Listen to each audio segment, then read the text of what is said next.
بسم الله الرحمن الرحیم. قدرمن و معزز ورونو خویندو، السلام علیکم و رحمت الله و برکاته.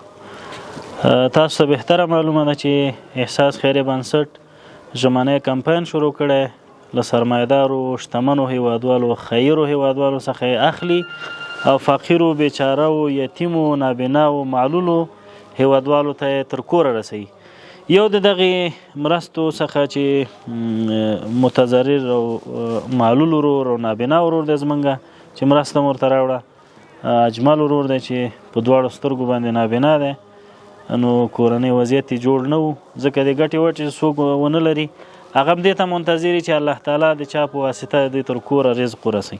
موږ الحمدلله نن وشو کولی چې د ژمني لباسونو تر څنګ لرګي او خوراکي توکي مو د دې کور ته راوړل. زه خو د یو انفجار په وسیله باندې ځوبل شوی یم، دواړه سترګې مې له لاسه ورکړې. نو وضعیت نو الله ته معلومه ده چې کار نه وي، غریبي نه وي، لاس په پښه ونه خورې، نو وضعیت معلومیږي چې وضعیت څه رقم کېږي. ځکه زما مشره لور دغه داسې راسره ولاړه ده او دوه دینه کشرانې دي. کیسه خو داسې وه چې زما یوه وړه لور داسې اوس نسته ده، تقریبا د 6 کالو ده. نو پروس کال نه بل کال دا راته مریضه شوله، ما کله ډاکټر ته بوتله نسخه یې راکړه، نو هغه نسخه مې په جب کې زړه شوه، ځکه ما پیسې نه درلودلې او هغه 6,500 روپۍ کېدله. نو هغه حالت زه ډېر په تنګ کړی وم، داسې ځوروالی وم چې ما ته تر عمره پورې به م له یاده ونه وځي.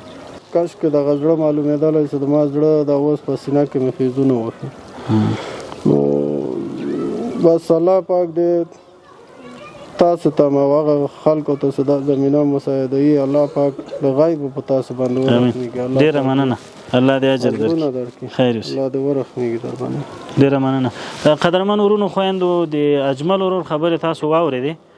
همدا ډول موږ ډېر زیات بیچاره او فقیر خلک لرو. یوازې په کابل ښار کې، کابل ښار او اطرافي ولسوالیو کې 1300 معلول نابینا هیوادوال موږ لرو، 1300 نفر. نو 1300 نفرو پسې کورونه دي، 1300 کورنۍ دي. هر کور کې که 4-5 حساب کو چې دغه څومره خلک کېږي، نو دا ټول دې ته منتظر دي چې دوی سره مرسته وشي. نو هیله مې دا ده چې احساس خیریه بنسټ هیر نه کوي. انشاءالله تعالی احساس به ستاسو مرستې د هر بېوزله او بیچاره تر کوره پورې رسوي. ډېره زیاته مننه. السلام علیکم ورحمت الله وبرکاته.